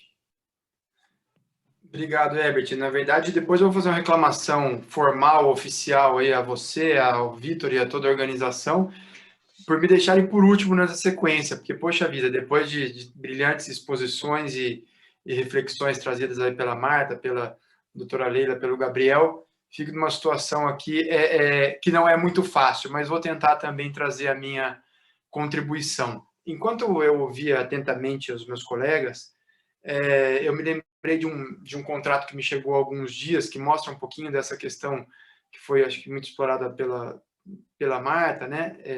Enfim, inicialmente pela Marta, também pela doutora Leila, e o Gabriel também disse, da igualdade entre homens e mulheres. E tem uma cláusula aqui que eu não me conformo. Na verdade, eu vou dizer a vocês até, e isso é ruim, eu até me acostumei já com isso, de tanto me deparar com cláusulas como essa. Mas da primeira vez que eu vi, que eu acho que foi há uns 10 anos, um contrato de uma jogadora com um clube espanhol, eu parei o que eu estava fazendo para começar a ligar para os amigos, para falar, gente, que absurdo. E eu ainda vejo, né, quer dizer, isso eu devo ter visto, eu acho que foi 2012, né, uns 9 anos, e agora 2021 está aqui a cláusula de um clube, de uma jogadora com um clube turco, uma jogadora americana, aliás, uma das principais na modalidade dela, naturalmente vou preservar o nome, que não vem ao caso, mas cláusula 10ª, eu faço questão até para provar que é verdade. Cláusula 10ª, eu vou fazer uma tradução simultânea aqui, que é o seguinte, ó, a jogadora entende que o clube tem o direito de terminar unilateralmente o contrato imediatamente, com justa causa, sem qualquer obrigação futura ou pagamento de compensação nos casos abaixo. A, B, C, D. Se a jogadora ficar grávida durante o termo da duração desse contrato, e neste caso, a jogadora se compromete a devolver 50% do que já recebeu de salários do clube. Eu acho essa cláusula, de novo, um absurdo, né? Eu acho que isso é uma afronta, é um desrespeito sem tamanho com algo algo que é da mulher, da natureza da mulher, que é da natureza da nossa sociedade, enfim, eu nem sei como descrever, mas eu acho isso um absurdo e eu queria trazer isso para ilustrar. Passando ao tema remuneração, né, a minha atuação acaba que ela, entre as coisas que eu faço no meu dia a dia, eu atuo bastante em relações trabalhistas entre atletas e clubes, e como eu comentei com vocês no início, eu venho do basquete, foi natural também que eu trabalhasse bastante com basquete, vôlei, um pouquinho menos, mas também futsal, enfim. Então, eu trabalho com o que o pessoal chama por aí, e eu também chamo, às vezes, das outras modalidades, e sem absolutamente qualquer conotação pejorativa, mas é que quando a gente estuda a legislação, e ela é futebolizada, como, salvo engano, o Dr. Gabriel disse, a gente acaba usando isso, né? O futebol e as outras modalidades, mas, de novo, sem nenhuma conotação pejorativa. Aliás, tenho até aqui na mesa, e eu vou fazer questão, pedir licença para mostrar para vocês uma indicação. Eu ainda não acabei o livro, ó, comecei, mas um livro do nosso amigo Rafael Teixeira Ramos, muito legal, curso de Direito do Trabalho Desportivo, que, aliás, existem livros muito bons de direito do trabalho desportivo, mas talvez seja um dos únicos que tenha essa didática, né? Digamos assim, seria como um desses manuais mais tradicionais que nós conhecemos, direito civil, direito penal, ele aborda basicamente tudo que se trata do assunto, é bem legal. Então, eu recomendo, apesar de não ter lido ainda, já posso recomendar, não ter lido todo, né? Eu li uma parte, posso recomendar de olhos fechados. Mas eu queria falar justamente dessa questão do direito do trabalho desportivo e compartilhando a minha experiência em casos envolvendo atletas de basquete, de vôlei, de futsal, enfim, outras modalidades, homens e mulheres, tá? Homens e mulheres. E a minha reflexão, ela vai na forma justamente de remuneração desses atletas pelos seus clubes, né? Então, a doutora Leila, por exemplo, trouxe aqui uma situação do próprio COB, que não é uma EPD, né, não é uma entidade de prática desportiva, ou um clube. Então, eu queria focar muito nesse recorte clube e atleta. E eu advogo, né, do lado do atleta nessas situações. Então, assim, eu conto antes já para vocês saberem qual o meu caminho, tá? Para jogar limpo. É claro que a gente tenta, especialmente no ambiente acadêmico, ter uma visão mais equidistante do que quando a gente está num litígio, que a gente está defendendo especificamente uma parte. Mas, naturalmente, é difícil tirar eu diria assim, essa influência que vem sendo construída dentro de mim há 30 anos, desde que eu comecei a praticar esporte e por aí vai. E aí eu compartilho com vocês o seguinte: por uma questão lá do artigo 94 da Lei Pelé, que eu nem vou focar muito nele agora, porque senão eu falaria só dele. Eu vou falar mais do efeito prático dele.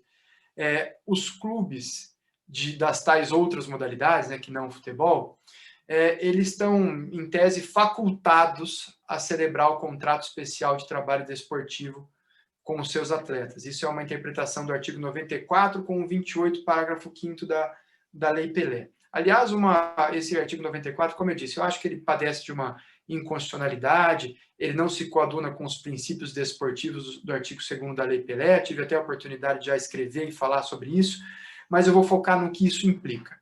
Isso implica que a imensa maioria dos clubes dessas tais outras modalidades não celebra obrigatoriamente um contrato especial de trabalho desportivo com os seus atletas. Um contrato de trabalho que seja, não vamos nem nos apegar aqui muito ao nome, né?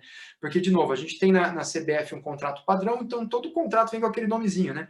Contrato especial de trabalho desportivo, que é daquele jeito que está no sistema lá da gestão web. Mas nas outras modalidades, como você não tem uma padronização, você até tem contratos de trabalho em alguns casos, mas nem sempre com esse nome todo bonito aí que criaram, do contrato especial de trabalho desportivo. Mas, enfim, se houvesse contrato de trabalho já estava bom. O fato é que esses clubes eles se valem dessa faculdade e acabam por não celebrar o contrato de trabalho e acabam remunerando os seus atletas, e é isso que eu queria compartilhar com você, de algumas maneiras tantas quantas a criatividade permitir. Essa é a verdade, ou essa é a minha visão. Porque nós temos aquele que vai jogar num clube, vamos pensar que alguém que vai ganhar 10 mil reais, tá? Homem, mulher, enfim, o que seja, lá num clube de determinada modalidade. 10 mil reais. Às vezes vai ganhar como contrato de imagem na pessoa física. Às vezes como contrato de imagem na pessoa jurídica própria. Às vezes como contrato de imagem na pessoa jurídica do vizinho, do amigo, do tio, do primo, ou de alguém que nem conhece que o clube indicou. Outras vezes um contrato de prestação de serviços, também ou na pessoa física ou na pessoa jurídica. Outros casos com dinheiro público, com dinheiro de Secretaria de Esporte, pagando salário de 10, 20, 30, 40 mil reais para esse atleta, como se fosse uma ajuda de custo, ou como chamam aí essas políticas públicas, de bolsa auxílio. Tem alguns municípios, até não vou citar porque não precisa ficar apontando o dedo, mas tem alguns municípios que são até muito conhecidos e que pagam salários desse tamanho para os seus jogadores. Até alguns vêm parando porque a Receita Federal, longe de ser, né? Enfim, ninguém é bobo, né? Todo mundo sabe que quem ganha 10, 20, 30, 40, isso não é uma ajuda de custo, né? Então tem também esse dinheiro público, que, aliás, eu acho diria assim, uma violência com o desenvolvimento do esporte, até com o artigo 217 que o Gabriel falou, porque, na verdade, você deve priorizar o desporto educacional, você deve priorizar, o Estado, né, deve priorizar a formação de atletas, não pagar atleta profissional, tá? Então, eu dei esses 3 exemplos: contrato de imagem, prestação de serviço e dinheiro público. E tem hora que eles se misturam. Tem gente que recebe um pouco de dinheiro público, daí tem um pouco no contrato de imagem, ou um pouco de dinheiro público, um pouco prestação de serviço, porque tem prefeitura, tem município que tem um pouco de autocrítica, né? E que não coloca tanto, não disponibiliza tanto valor para esse salário. Mas, enfim, é isso que basicamente a gente enxerga no dia a dia. Então, você tem atletas ganhando 30, 40, eu falei de 10, 20, 30, mas tem gente que ganha mais também, tem gente que ganha 40, 50, 60, 80, sem ter um contrato de trabalho, né? Sem ter um contrato de trabalho. Então, esse atleta ele está alijado da proteção social do Estado, ele está exposto às autuações de Receita Federal, o pagador também está exposto, porque obviamente que eles não estão pagando o que é, eles estão pagando uma outra coisa, menos o que é de fato aquela relação. Aliás, há uma frase nesse livro aqui do Dr. Rafael, que é do Dr. João Leal Amado, nosso colega português, que está sempre por aqui entre nós, que diz o seguinte: os contratos são o que são, e não o que as partes querem que eles sejam. Né? Então, é uma relação de trabalho claramente. Não adianta você dizer que isso é só imagem, só prestação de serviço ou dinheiro público. Isso não funciona. E aí você cria uma situação, vejam, que o atleta não tem a segurança jurídica de ser um trabalhador, como hoje o nosso sistema jurídico indica. Né? Existem talvez algumas vozes dizendo que não necessariamente ele é um trabalhador, mas eu diria que são minoritárias, enfim, salvo o melhor juízo. Então, hoje nós temos, acho que quase, digamos assim, um consenso, né, que o atleta é empregado, que o atleta ele é um trabalhador. Então, é o atleta que não tem a segurança de um trabalhador. Se ele é mandado embora, se ele se machuca, ele não tem a proteção social do Estado, não tem o órgão previdenciário. E aí vamos voltar na grande realidade, os atletas que ganham pouco, inclusive do futebol. Né? Então, aqueles que ganham muito, ele vai dar um jeito, vai resolver, tá bom. Não é o certo, mas dá-se um jeito, digamos assim. E aqueles que ganham pouco. E os clubes que se expõem também, não vou nem só dizer do passivo trabalhista, mas se ele tem um atleta lesionado, ele pode encaminhar esse atleta ao órgão previdenciário, por exemplo. Né? Fora, de novo, que o passivo, eu vi esses clubes que não são os de futebol, que são mais estáveis, apesar de entre aspas, falidos, né, muitos deles, mas que são mais estáveis em relação à sua existência. Os clubes de outras modalidades não são tão estáveis. Você pega, por exemplo, a lista de clubes que a Marta jogou, vários desses clubes, ou talvez quase todos, não existem mais, com exceção de um ou outro. Então, muitas vezes você acaba com o clube pelo passivo trabalhista que ele próprio cria, né, por conta de não respeitar e não caminhar de acordo com a legislação. Então, nesse contexto dessa forma de remuneração, você traz insegurança para atleta, para clube, e você até desestimula muitas vezes a prática esportiva. Quantos clientes eu já tive que falam assim: puxa vida, Felipe, os últimos 2, 3 clubes que eu trabalhei não recebi, não tinha contrato, difícil brigar na justiça, porque, tudo bem, a justiça reconhece vínculo, quase que a unanimidade, mas tem que ir para a justiça, testemunha, provar vínculo, longo processo, enfim. Esses caras fazem, sabe o quê? Poxa, olha, não dá mais, eu vou desistir. Né? E isso é a imensa maioria que ganha pouco, não é a imensa maioria que desiste, mas a imensa maioria ganha menos, os salários menores. Ou seja, eles são mais ainda propícios a esse desestímulo. Então, a gente cria um sistema que parece que é um fazendo mal para o outro, é um círculo vicioso e não virtuoso da gente fazer o certo, de incluir o atleta na proteção social do Estado, de fazer com que o clube também esteja protegido, amparado por um órgão previdenciário, que não tenha um passivo trabalhista, que sabe-se lá que tamanho ele é. E aí eu destaco, já caminhando para a parte final dessa minha reflexão, o papel das entidades de administração desportiva. Doutora Leila, não é porque a senhora está aqui, não, mas eu acho até que o COB embora, né, o começo da sua fala foi dizendo que o COB é uma entidade de administração desportiva, mas eu vou dizer que o COB talvez, muito honestamente, não sem nenhuma demagogia, mas talvez não seja o destinatário do que eu estou dizendo, do que eu vou dizer agora, da minha reflexão agora, tá? Eu entendo que as confederações, especialmente as confederações, tá? Que elas que são as responsáveis pela regulação da modalidade no país. Então, eu enxergo as confederações como órgãos reguladores. Elas têm o dever de criar esse ambiente legal, lícito, jurídico, saudável, virtuoso para a construção do esporte. Ela pode exigir, porque ela é a detentora, ela que faz o registro, ela que dá a condição de jogo em última instância. Ainda que alguém, eu vou me federar pela Federação Paulista, Federação Goiana, enfim. Em última instância, esse registro bate na brasileira, de qualquer que seja a modalidade. Então, a brasileira que cuida do registro. Ela, enquanto responsável pelo registro dos atletas, elas, né, as confederações, elas têm, na minha opinião, o dever de criar um sistema de registro, como eu disse, lícito, legal, jurídico, saudável, virtuoso. Tá? Inclusive para propiciar a paridade de armas. A gente fala tanto disso no esporte, né? A gente gosta tanto disso, e de falar do fair play, da justiça e tal. Poxa, como que eu vou criar um ambiente que eu vou ter um clube que registra o jogador vamos supor, eu vou até destacar, atuo com basquete, o campeonato masculino, o NBB, ele exige algum registro na carteira. Acho que um próximo passo vai ser exigir o 60-40, mas hoje ele exige já a carteira, alguma coisa na carteira, né, ou seja, alguma coisa em contrato de trabalho, o que já é um passo importante, eu tenho que reconhecer, mas ainda tem alguns passos a serem dados. Mas digamos que com exceção do NBB, vôlei, e de novo, salvo o melhor juízo, tá? Mas vôlei masculino, feminino, basquete feminino, futsal, nenhuma entidade, nenhum órgão regulador exige o contrato de trabalho. Então você cria um ambiente de risco para todo mundo, em primeiro lugar, de desestímulo para atleta, né? Criação de passivo para clube, medo constante dos clubes para montarem as suas equipes e para fazerem as contratações. E ainda, você cria um ambiente que não há igualdade na competição, porque você tem sim os clubes que fazem direito, né? Aquele que faz o 60-40, ou aquele que é mais criterioso ainda, e que ele só vai fazer o 40 se de fato existir imagem, senão ele vai fazer o 100%.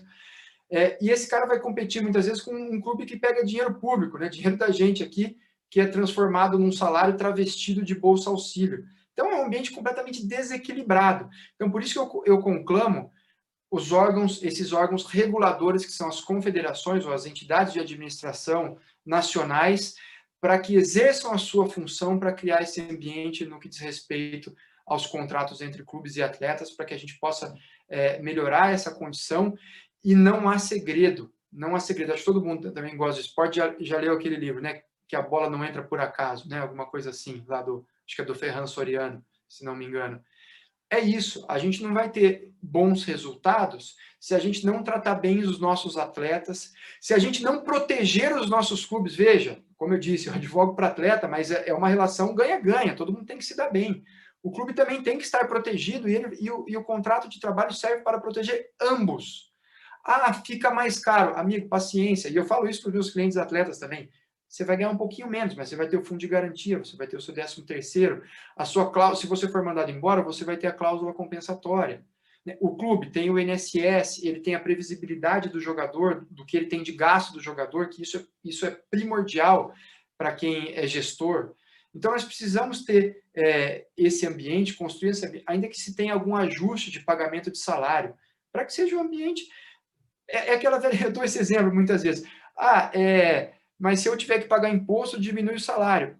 Olha, se aumentarem o CID de combustível, né, vai ter até alguém que vai ter que vender o carro, mas muitas pessoas vão se adaptar, e a gente vai se adaptando, mas para jogar a regra do jogo. Não estou dizendo que está certo aumentar o CID de combustível, tá, gente? Mas estou dizendo assim, é a regra do jogo, está ali.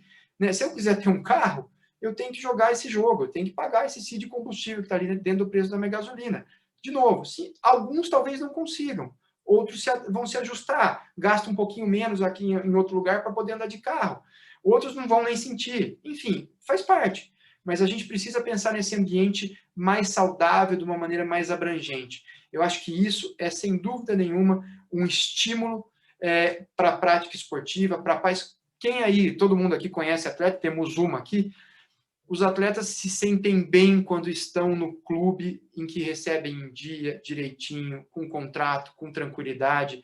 Como disse o Dr. Gabriel, ele pode se preocupar com aquilo que ele tem que se preocupar, que é praticar a modalidade. Então, e nós temos a função, de novo, como eu me propus nisso, e talvez compartilhei isso com vocês, que a gente possa trazer essas reflexões, vocês podem, obviamente, concordar ou não comigo, mas é uma reflexão que eu trago de acordo com o que eu vejo no dia a dia, que, na minha concepção, isso pode ajudar e contribuir para o desenvolvimento do esporte. Devolvo a palavra ao senhor, Dr. Herbert, obrigado pelo espaço. Ô, doutor Felipe, eu que agradeço, né? Nós aqui é que agradecemos, né? Brilhante evolução aí no assunto, né? O tempo voou, né? Nós temos aí ainda alguns minutos, mas eu quero ainda ouvir um pouquinho, que seja um resumo final aí de cada um de vocês.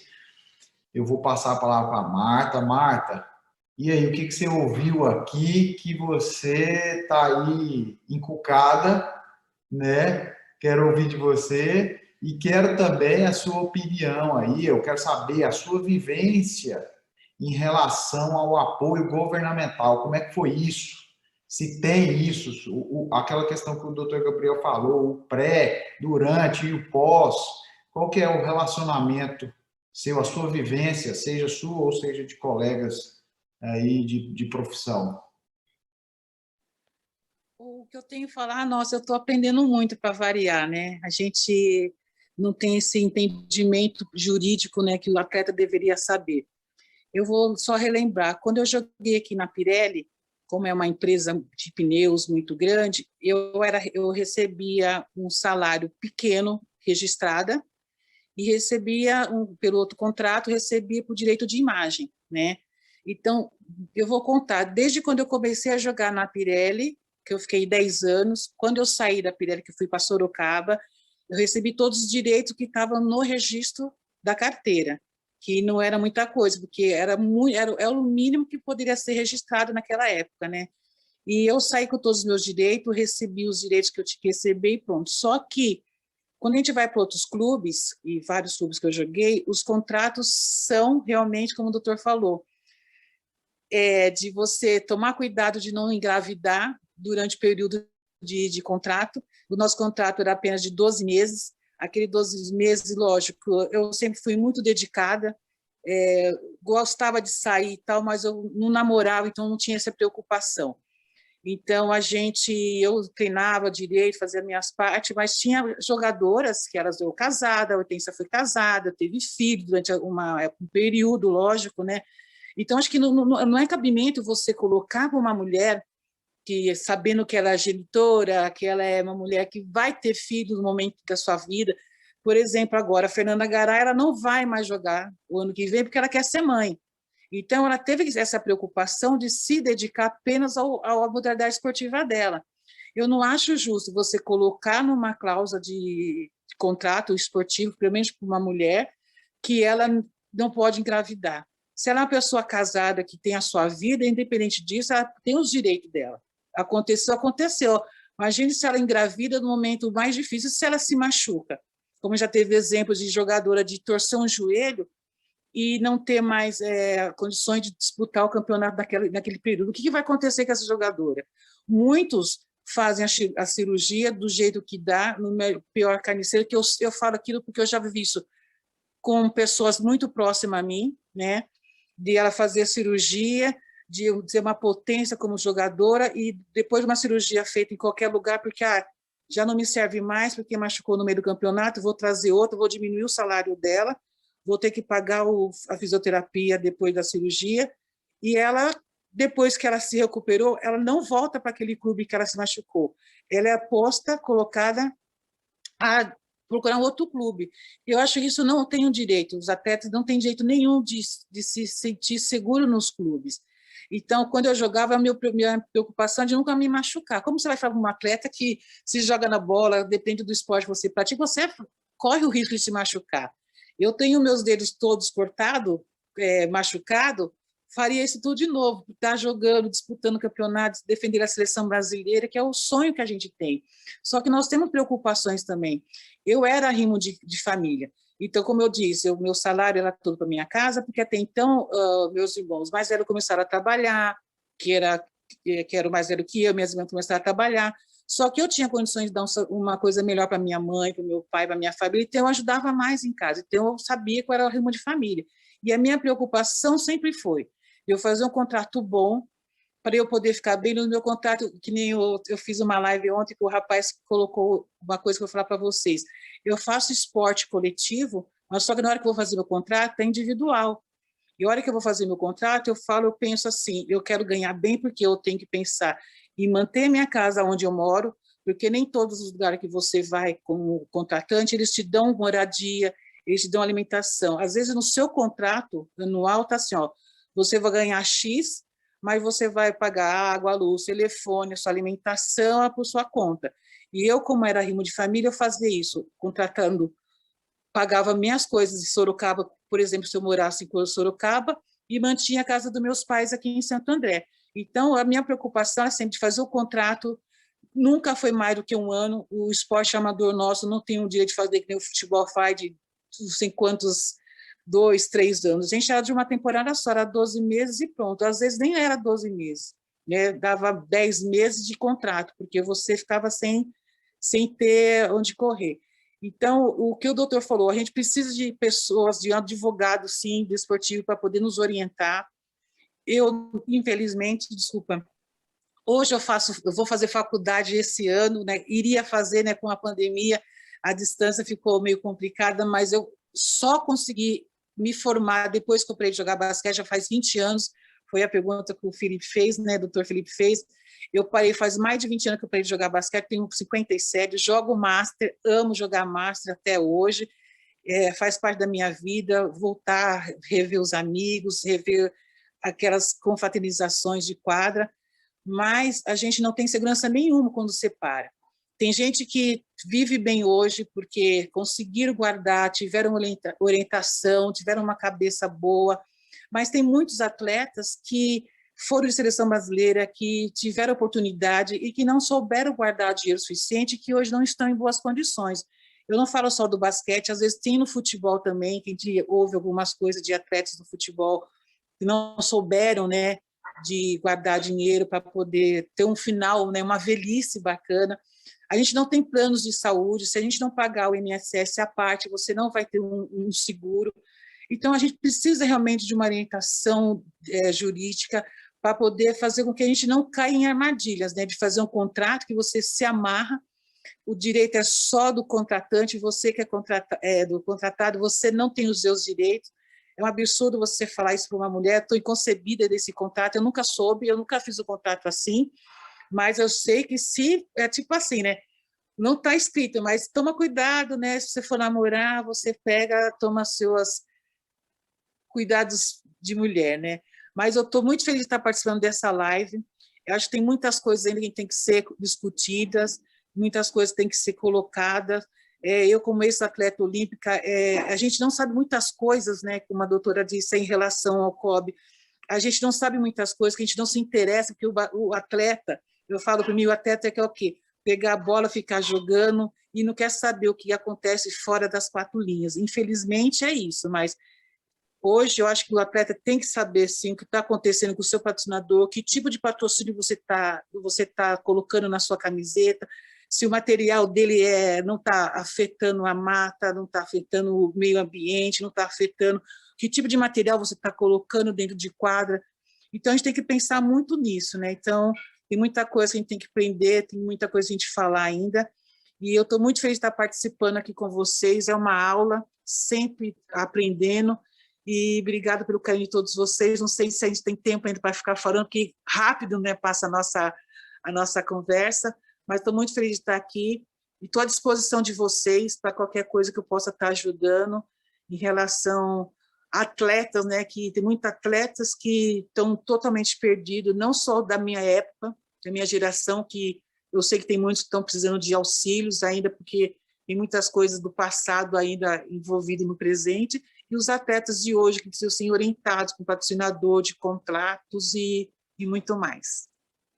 Passa a bola para você, doutor. Marta, ó, inenarrável a sua participação, é excelente, nós temos que somente agradecer, obrigado pela disposição, obrigado pelas experiências aí que você nos trouxe, né? A gente queria ouvi-la ainda mais muito tempo. Eu sei que os meus colegas aí e aqui no chat devem ter várias e várias perguntas, mas nós vamos deixar para uma outra oportunidade. Realmente, nosso horário aí já se esvaiu de maneira muito rápida. Como dizem, né? O que é bom passa rápido. Então, isso é que fica, né? Eu só vou destacar um ponto em relação à fala da Marta, que é a questão do desconhecimento de legislação por parte dos atletas. Isso é gritante, né? Eu sou membro do tribunal aqui, às vezes a gente vai julgar um atleta, um desportista, chega lá e nem sabia que existia um tribunal, nem sabia como é que funciona, né? Então, são essas coisas que a gente tem que ajudar, né, a disseminar, a trabalhar para que seja disseminado. E já destaco, né, o campo nosso aí, nosso evento, patrocinado pela OAB, pela ESA, tem o intuito de despertar nos estudantes, aí no meio acadêmico, para que os estudantes voltem os olhos para o direito esportivo. É um campo, é uma área que está em franca ascensão e que a gente percebe que precisa, né? Precisa.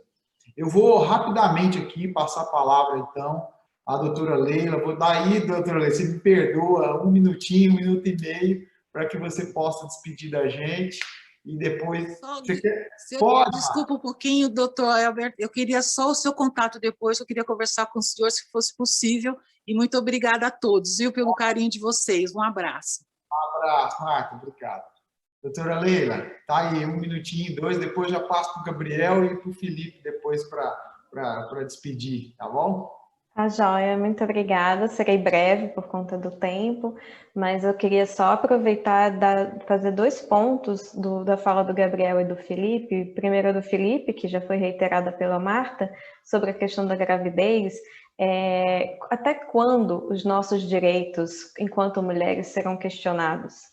Até quando uma premiação diferenciada, uma remuneração diferenciada vai existir? Até quando os uniformes serão diferenciados para poder demonstrar uma vantagem corporal, tida como vantagem corporal ou não? Até quando nossos direitos reprodutivos serão questionados por um contrato, por disposições, né?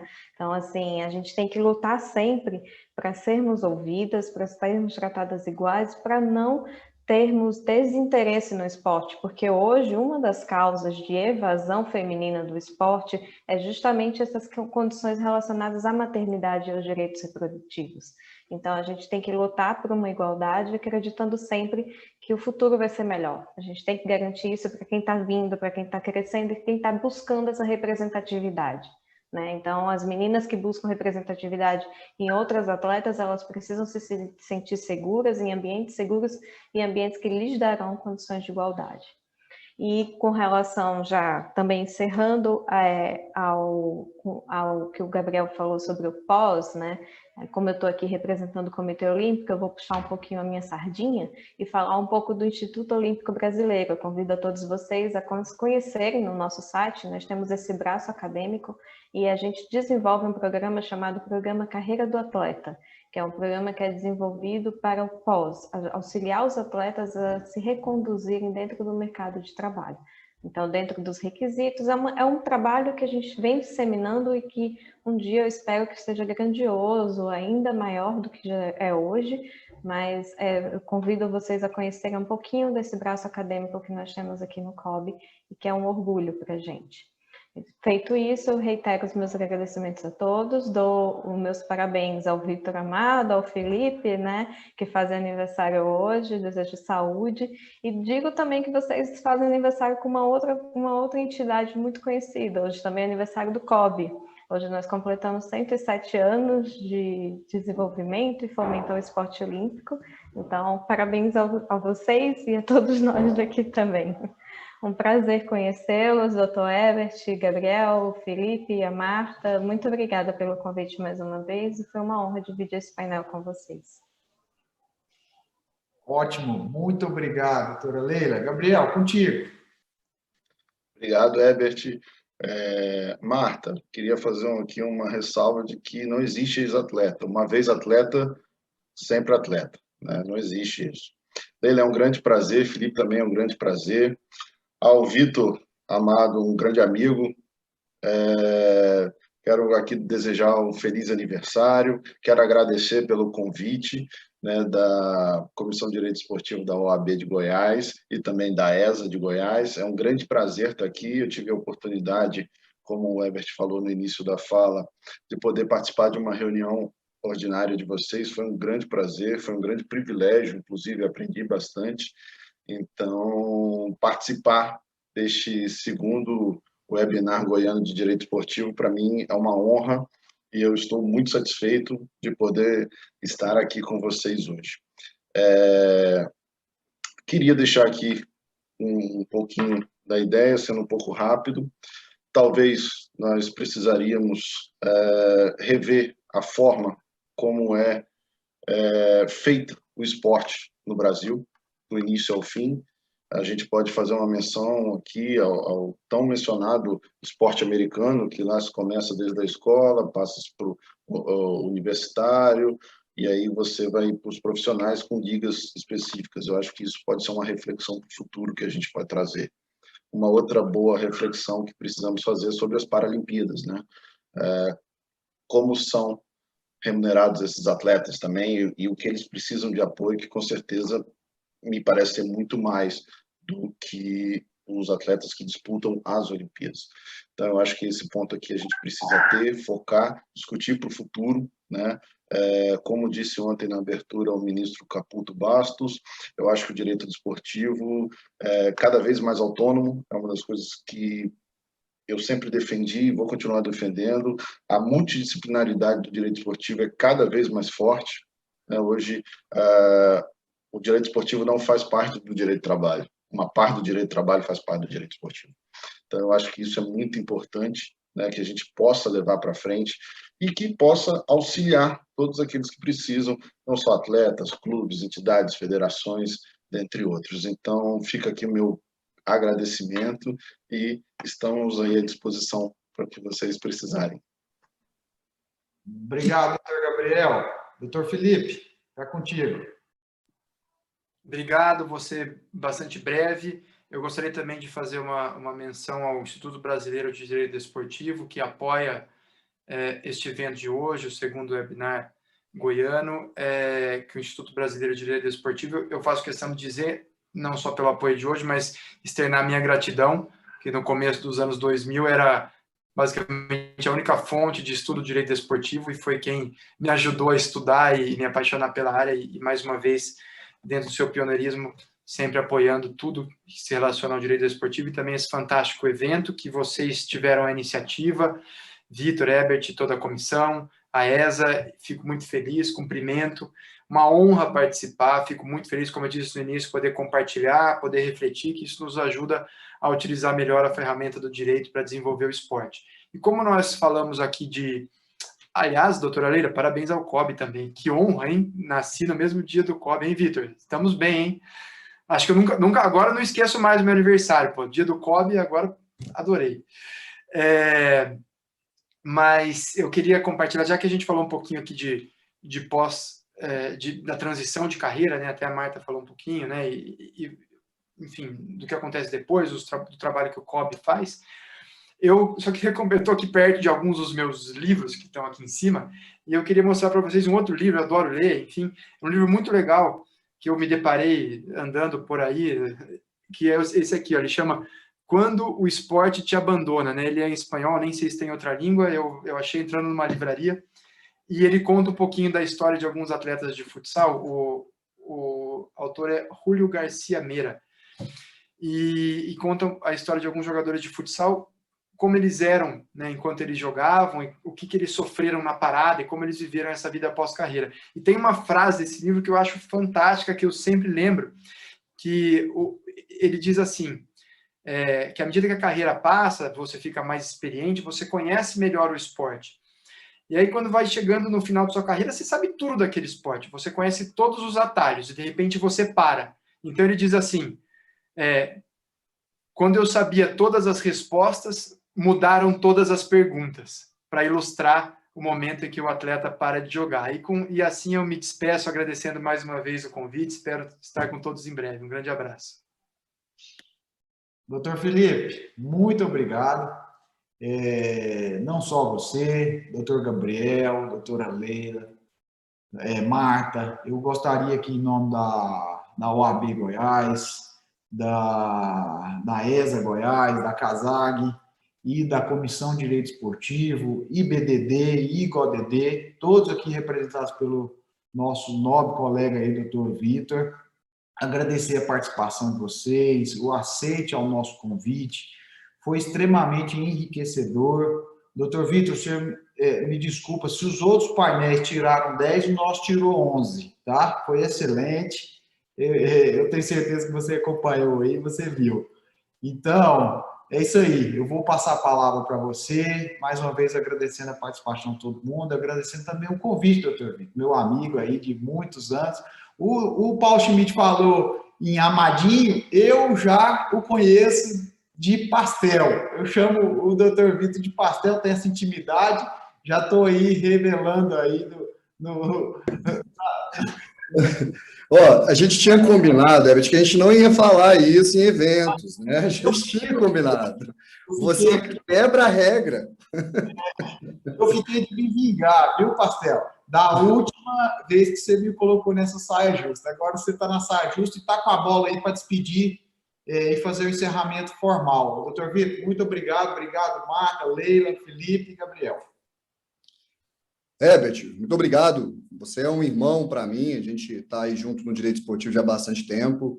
Eu só tenho que externar, e aí eu vou tentar utilizar de uma palavra para sintetizar esse evento, a colaboração da Academia Nacional de Direito Esportivo, do IBDD, Instituto Brasileiro de Direito Esportivo, do IGODD, Instituto Goiano de Direito Esportivo, aí eu agradeço ao presidente da OAB, Lúcio Flávio, ao diretor da ESA, Rafael Lara, à CASAG, hoje eu estou aqui como representante, mas o meu presidente, Dr. Rodolfo Otávio, a todos que nos auxiliaram para esse belíssimo evento que foi feito. Sintetizando em uma palavra, seria gratidão. Gratidão por ter realizado o evento, gratidão por estarmos aqui, e além disso, né, Felipe, nós somos nascidos na época do COB. Então, assim, hoje eu ganhei ainda mais um presente no meu aniversário, além da realização desse evento. Gabriel, vou começar do canto daqui. Muito obrigado pela sua presença. Você é um presidente parceiro aqui da Comissão de Direito Esportivo. Leila, mande um abraço ao nosso querido Luciano Hustings, diretor jurídico do COB. Muito obrigado pela sua participação. Igualmente agradeço, Felipe, novamente. Sinta-se abraçado em seu aniversário. Espero que mais tarde você comemore, assim como eu estou pretendendo aqui. Mande um abraço ao pessoal do IBDD. Brilhante sua palestra. Marta, de coração, a sua presença aqui engrandeceu imensamente o nosso evento. uma atleta olímpica é sempre bem-vinda, sempre nos traz mais ainda paixão pelo direito esportivo. Porque nós aqui, como advogados, juristas, né, tem gente que diz juízes esportistas, nós somos apaixonados pelo esporte. Tanto que fazemos do direito uma área esportiva. E quando temos uma atleta que vivenciou uma experiência olímpica, campeã olímpica, me engrandece imensamente, eu não tenho palavras para dizer tanto quanto a minha felicidade de estar aqui presente com a gente. Gente, muito obrigado, desejo um ótimo dia para vocês. Tchau, tchau, até a próxima. Um abraço a todos.